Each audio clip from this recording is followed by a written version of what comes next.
Sizoloke sibabaze njalo isibindi ubhontshisi anaso ngoba hey ubhontshisi ngendlela ahlule ngayo, ngendlela ubhontshisi aqina ngayo, ahamba phambili ngakhona ey'ntweni ezingamfuni. Sizoloke sisibabaze njalo isibindi sikabhontshisi, sizoloke siyibabaze njalo ingqondo kabhontshisi engekho ngoba hey, hayi bandla. Uma ngabe ungakaze ugilwe nje ubhontshisi, hayi angicabangi ukuthi khona ongakaze agilwe ubhontshisi. Angicabangi. Futhi-ke ayikho indoda etamatana kamnandi njengendoda enamanga, njengendoda eyiqili ezokuskema, njengendoda nje efuna uyondle. Yabona lo 3, leyo 3, leyo category leyo, ngiyatshela. Abamuka nawe uthuli. Bamuka nawe uthuli engazi ukuthi umntamato bawuyele esikoleni ngendlela abavele bakubambe bakupotoze. Uvele ubone ukuthi mangalahlekelwa yilo, kusho ukuthi ngobulawa indlala ungunaphakade. Hello, sanibonani Dumelang, igama uZandi, isibongo umfeka umalwandle lo, lwandle kalwela lwezibhekane zona isihambela lekude phezulu.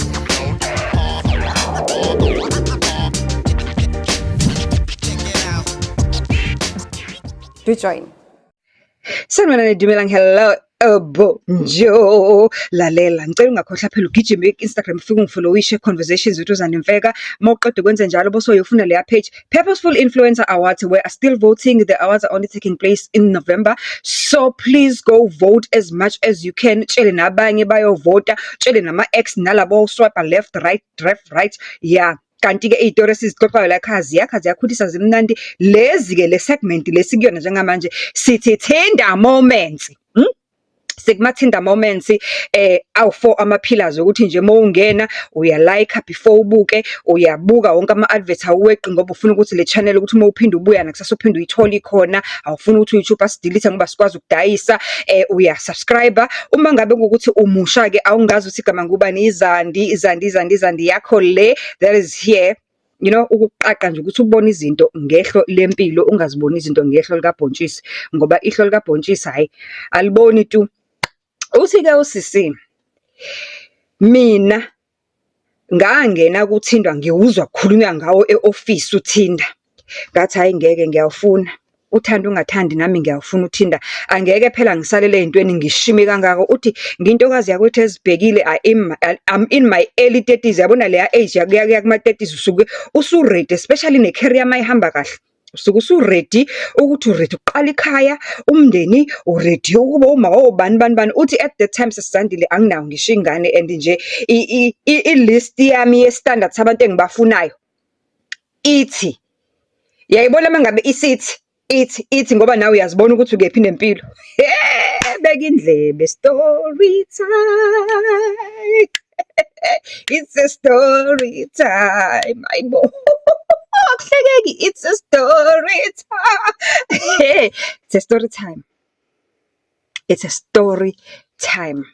Usisi uthi ngabo ngezwa-ke nami e-ofisini kuyakhulunywa Thinda. Abanye sebeyajola, abanye bayaphuma labantu baba bakaThinda. Ngathi hayi cha, ngifuna ukusala. Uthi ngaswipe left, ngathi right, ngathi left, ngathi right, angamtholi maqondana. Ngaswipe right, naye waswipe right. Awu, it's a match. Uyawazi mase ukuthi boom, leya sign yakhona leya nto beyithi boom, bengabe ukuthi it's a match. Yazini ngoba kade sidlala abelungu. Uthi hayi-ke nami ngingeneke kuThinda ngiqome. Uyayazi-ke iqala ngazi ukuthi ngidalelwe naye baxoxa kube mnandi kuyele baxoxa kuma-DMs up until indaba iphume kuma-DMs. Ayiphume phela indaba kuma-DMs ngoba yazini kufanele kubuye kuhlangane ubhontshisi-ke osuke usuhamba phambili-ke lapho usuke usukulahla kokugcina-ke. So ufuna ukuthi nje ngifuna ukumbona ngamehlo lo muntu ojabulisa imizwa yami ngale ndlela. Suke sewubhontshisi. Uma ngalo ukuthi into engiyifakile, ngifake i-mask, bio-collagen mask. I ordered this from Shein, and if you want to order izinto zakho ka-Shein, make sure ukuthi you use i-discount code yami engizoyifaka on the description box down below. Izokunikeza a massive discount depending on how much you are buying your stuff. So I got this mask from Shein. I'm trying them out. Ngizobuya ngizokutshela ukuthi kuhambe kanjani. Okay. Uthi-ke ayisijole nomlisa kube mnandi kibe nje ayasigcine sibonana sihlala kwisithe eyi-1 sigcine sibonana kube mnandi sijole sibe izinto nje ezishushuluza ngomjolo kumnandi siyakhiphana kuyale. Umlisa ngimbuze-ke as usual uyambuza-ke phela umuntu uma uhlangana naye ambuza ngemvelaphi yakhe, umbuza ngefamily yakhe, umbuza ngempilo nje ayiphilayo because you want to understand ukuthi lo muntu ukanjani. Uthi hayi umfana asho ukuthi Nkosi yami mina nje ngiphuma ekhayeni eliserious elisindisiwe ubaba umfundisi kwathini. It's a prayerful family and to a point ukuthi even ngisho sidla umfana ngisho kuse-restaurant akalenzi iphutha uthi baby ngicela sikhuleke, God bless our food. Yeah, uthi nje bayiloyo nto nje a couple that prays together. Who doesn't want that?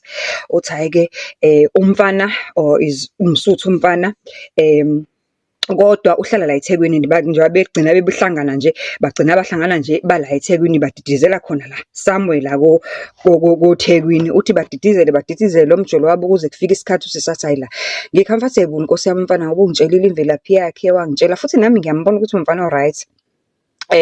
Ngicomfortable manje ukuthi umfana ngimuse endlini yami ngoba uthi besoloko bejwayele nje ukuthi babhukhe mebehlangana ngoba wayeshilo ukuthi yena akekho comfortable ukuthi ezendlini yakhe for now because they are still ngithi basafundana. Yeah, athi nomfana I know alright, that's a good idea.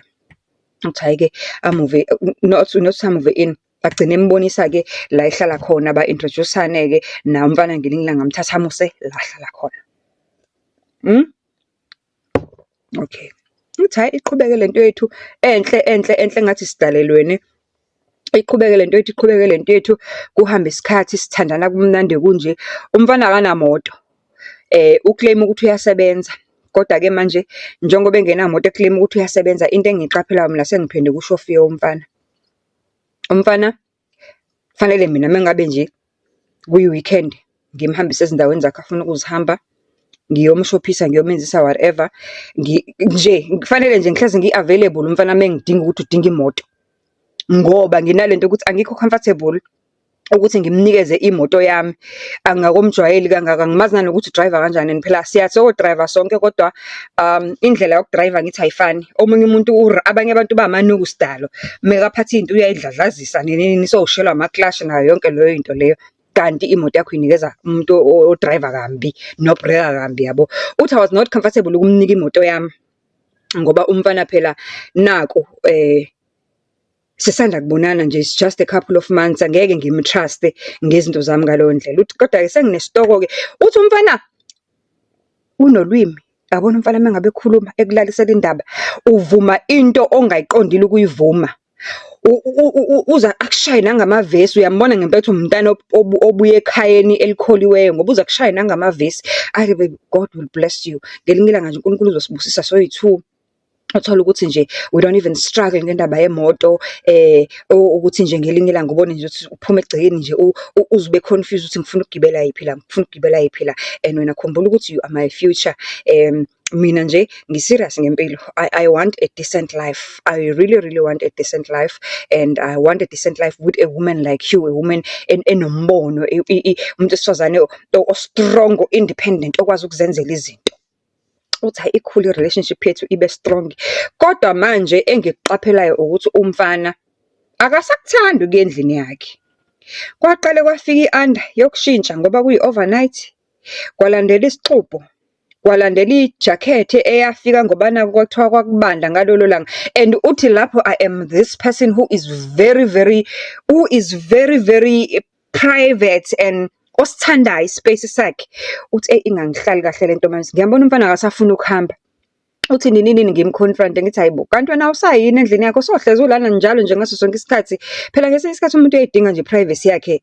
Abona nje akhululeke nje akhona nokuzithola acabange ngikukhumbule. Waselokula uthi hey into eyadina umfana, wadina umfana wamanipulator, washo zonke izinto wathreatenisha nanokuthi uzozibulala ngoba yena kusho ukuthi akamthandi ngalendlela yena amthanda ngayo.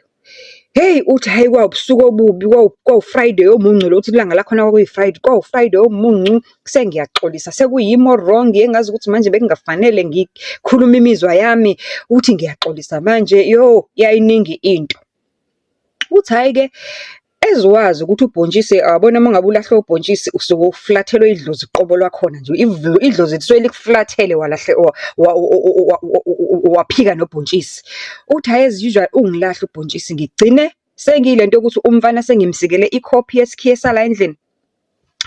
Umfana sekayinto nje ehlezi la endlini, angazi noma iflethi lela kwakwelakhe kanti noma kungelona elakhe noma usenalo noma angi-understand kwenza, kodwa nje ngazithola ngikhipha itile ngendlela engingayiqondi and I was not happy about it, kodwa because umfana ngendlela ayekhuthele ngayo. Wayekhuthele umfana avuke angenzele i-breakfast ekuseni, angenzele i-lunch uma ngiyemsebenzini nami ngihambe ngiyomdropha, kanti umfana zonke lezi nsuku njengoba ngihleze ngiyomdropha la engimdropha khona egeyithini lenkampani thizeni eSiphingo, akasebenzi nokusebenza umfana. Wenza nje mina isilima.